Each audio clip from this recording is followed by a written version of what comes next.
Hey, Neil, welcome to the show. I'm so happy you're here. Thanks for having me. Well, let's start off. Just tell us a little bit about yourself. My name's Neil Patel. I'm a serial entrepreneur. I run an ad agency called Neil Patel Digital, where we help companies grow faster.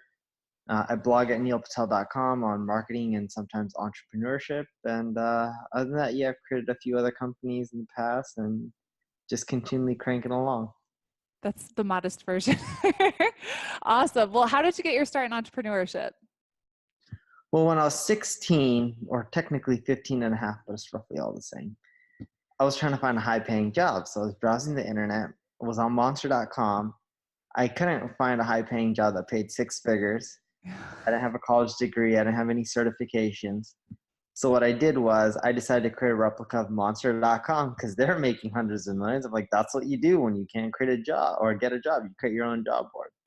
And that's how I got started. The job board failed miserably. There was no one who came to it. Eventually I learned marketing and I got good at it. And that's how I got into the marketing sector. So you thought of that when you were 15. Yeah. That's insane. Most 15-year-olds aren't thinking that way. Well, my logic didn't work out, but Yeah, but it helped you get here, yeah? yeah, it helped me get here. Awesome. So you are an SEO master, and one of the things that you said is that SEO is not a sprint, it's a race. Can you explain that a little bit? Everyone tries to get to the top of Google tomorrow or the next month or in a few months, whatever the time frame is.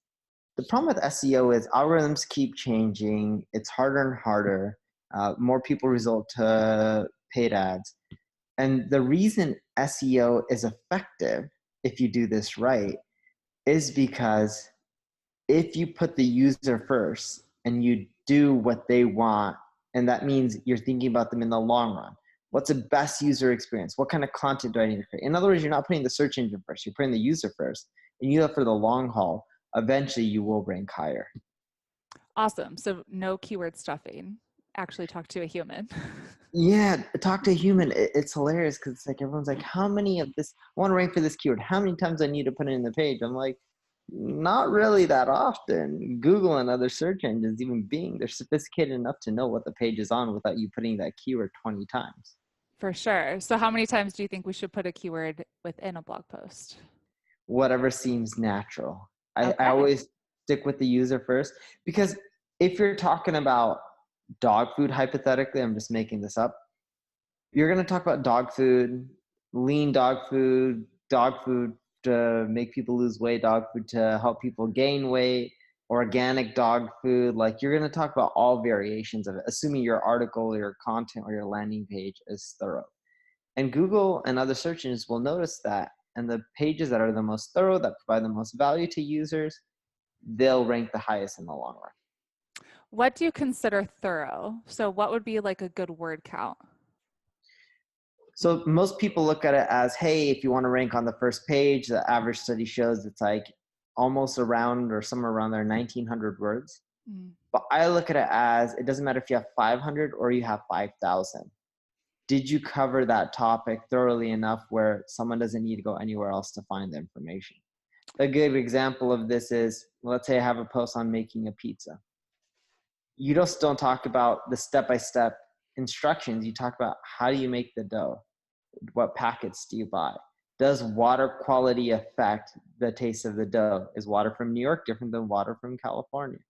Preheating the oven, toppings. Do you cook the dough before you put the toppings in? How do you make the sauce? How do you make it from scratch? How do you pick the right tomatoes? All those things affect the quality of a pizza. And now I don't cook, so I'm making this up. But by being super thorough, like even how do you cut the pizza? What's the right type of fork and knife or circular cutting thing? That's what's thorough. And there's probably another 100 things I'm missing when it comes to baking a pizza, but you guys get the point. Definitely. How often should we be creating content? At least once a week. But in addition to that, assuming you've been creating content for a year or two, you should be updating your older pieces of content at least once a week as well. So if you're going to write one blog post a week, update one of your old posts once a week as well. Do you have a way that you organize that just to know like what you've already done or? I more so look at Google Search Console or Webmaster Tools. Okay. what you can do is you can look at the pages that lost the most amount of traffic in the last 3 to 6 months. Those are the pages I tend to update the most frequently. Gotcha. Okay. When ranking for a keyword, how many monthly searches should you be going for? It ranges on the category, and the reason I say that is some industries, one customer's worth $1 million. Mm-hmm. Some industries, a customer's worth $5. So if you're on the low end of the spectrum where the customer's not worth much at all, you want more quantity, searches that are like 40, 50,000 plus. Mm-hmm. If your customers are worth a lot of money, 6 figures, 7 figures, it's okay if that keyword only has 1,000 searches per month. Okay. That's a good way to look at it. Some of the people in my audience, they're having a hard time with keyword research, and they want to know, does it get easier the more you do it? It does get easier the more you do it, a lot easier. What are some common SEO mistakes that you see people make? Common SEO mistakes. The biggest is they optimize for Google and not humans. So Gotcha. putting the user second, like stuffing the keywords, worrying about word count.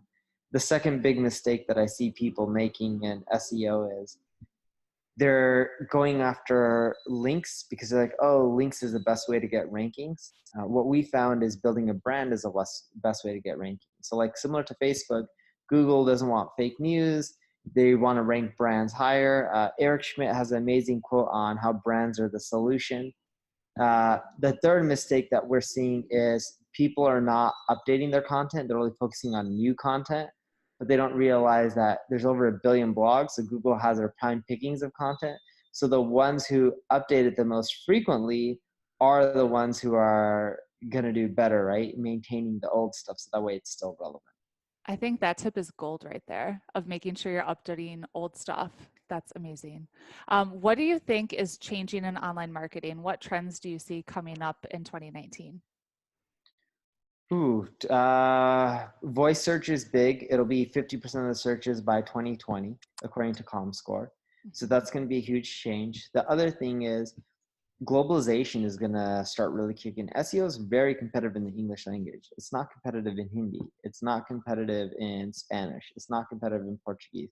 Heck, it's not even competitive that much in French. So going after all these other languages, you can do quite well. There's good GDP in all these other countries. So don't just focus on the United States. I love the US. I live here, but it's not the only place in the world. That's brilliant. Huh. I speak French, so maybe I should start doing stuff in French. French is an amazing language to go after because there's more people that speak French than just France, Canada, and a lot of parts of Africa. For sure. I mean, we were just in West Africa, so that's a French-speaking country in Senegal. There you Amazing. go. Oh, I love that. You got me I have some good ideas now. So are you using any chat bots, or do you see that ever replacing email marketing? I don't see it replacing email marketing, but you can do both. I use one called Mobile Monkey. Mobile. It's by Larry Kim. And I like it because it's not just a normal chatbot, it connects with Facebook Messenger. So then I can also use this as a form of email blast. Ooh, I like that. Do you do any text message campaigns? I don't do too many text message campaigns. I Okay. should, but I don't. You should, but you don't. Okay. So you have this awesome agency that you've built. What do you recommend as a first hire to grow your agency? Ooh. So if you want to grow your agency, the first hire I would make is sales. If you don't have the sales coming in, doesn't really matter. Second hire would be fulfillment. If you can't do the work, then you're screwed. Hopefully you can do the work and someone can do the sales, or vice versa. If you can do the sales and hire someone for fulfillment. Okay. Do you have any tricks or hacks for scaling a business, like things you delegate or how you grow without actually being stuck in the business? Not really, and kind of. And here's what I mean by that. I'm not someone who goes to the office. I went to the office a few days ago, first time in like 3+ months. Yeah. Uh, and we have more than one office. Like for example, I've never seen our Utah office, Dang, that's so cool. and we add I think around 10 people a month in Utah right now. So it's growing fast. And I should go. I put in really good presidents and CEOs to run the company, and I focus what I enjoy doing. Awesome. Okay. How do you start to manage multiple businesses, and what lessons have you learned from having all these different things that you've been doing? You need a good CEO in place for all of them. If you don't have a CEO in place of all of them, you won't do well. What level do you think you need to be at to hire a good CEO? You just have to be able to afford it, or you need to partner with someone who could be the CEO and you can do the rest. Okay. So you said that you lost $1 million investing in a web hosting company. Was it hard to bounce back after that? Or what lesson? I bounced back in less than 12 months. It was Amazing. hard though, but I bounced back in less than 12 months. The key is to focus on what you're good at and just keep climbing out. The mistake I made is I did shit that I didn't understand. Ideas are a dime a dozen, but execution's everything. And back then we were trying to go after cloud computing. Keep in mind, there was no AWS when we lost $1 million. It was a new concept back then, but the issue wasn't the idea. The idea has turned into a multi-trillion-dollar business. I'm not saying we're the first either to come up with the idea. It's more so execution. And if you focus on what you're good at, you're gonna be better off. I don't know shit about hosting or cloud computing, so I should have never touched it in the first place. That's a good lesson for sure. If you were to start a brand new business from scratch without your brand, what would you do first? Go find someone with a brand and partner with them. Ooh, okay. Brands are defensible. It Yeah. makes things 10 times easier. Okay. What advice would you give a new entrepreneur that has failed and is struggling and wants to give up? New entrepreneur that's failed. Look, not. I know this is going to sound bad, but entrepreneurship isn't for everyone. Hmm. Um, Figure out if it's for you. If you like the ups and downs and the swings, and if you don't, cool, go get a 9 to 5. In addition to that, if you think entrepreneurship's right for you and you keep failing, one, keep learning from your mistakes. If you avoid making the same ones over and over again, eventually it'll lead you down to what you should do because all the things you shouldn't are crossed off. Three, consider working for someone else first who is an entrepreneur. A few different types of companies, from large corporations to small ones that are just starting up to mid-sized ones that are growing fast. Because if you learn from other entrepreneurs, it'll give you ideas on what you should be doing and what you shouldn't as well. Gotcha. How are you hoping to help new startups become successful? I just give them free marketing advice and hopefully they get traffic. And then I create free tools for them like Uber Suggests where it helps them grow their traffic. Can we give a plug for Uber Suggest? Can you tell my audience what it is? I mean, I've talked about it a ton because it's an amazing tool, but can you just talk about it a little bit? Sure. Uber Suggest is a marketing toolkit. You can put in a keyword and it'll tell you all the other related keywords you can go after, the search traffic, how competitive it is. You can also put in a URL for your competitors. It'll show you their traffic per region. It'll show you how popular they are, all the keywords they rank for. It even tells you their top content pages, how many social shares they have, how many backlinks. It even tells you what keywords are driving traffic to each of those pages as well. Brilliant. We'll make sure to put the link for that in the show notes. It's an amazing tool. So thank you for creating that. What's the best book you've read? I love Principles by Ray Dalio. Okay. Art of the Start by Guy Kawasaki is a great book for entrepreneurs. Ooh, I haven't read that one yet. Yeah, that one's been out for a very long time. It's a great book, and I think he even has like a version too, but it did really well. Awesome. What does it mean to you to make an impact? Put a smile on someone else's face. To Easy. me, it really is that simple. Yeah. Because No, those smiles you remember, and if you can make enough of them, hopefully you remember them for a very long time. I like that. What's next for you? Keep adding more features to Uber Suggest and make it the biggest marketing tool out there. Keep blogging on Neil Patel, and we're going after new regions. This year, we'll probably start expanding a lot of our content into French.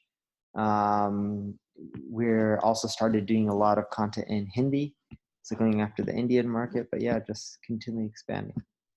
Awesome. Where can we connect with you? neilpatel.com. Cool. Do you have any last words of advice or wisdom? Learn from your mistakes and avoid making the same ones over and over again. Most entrepreneurs keep making the same ones over and over again. That's why they're not getting more forward in their goals, careers, life. Cool. Well, thank you so much. This was like rapid fire and just so many golden nuggets. So thank you for your time. I really appreciate it. And we'll talk to you soon. Thanks for having me.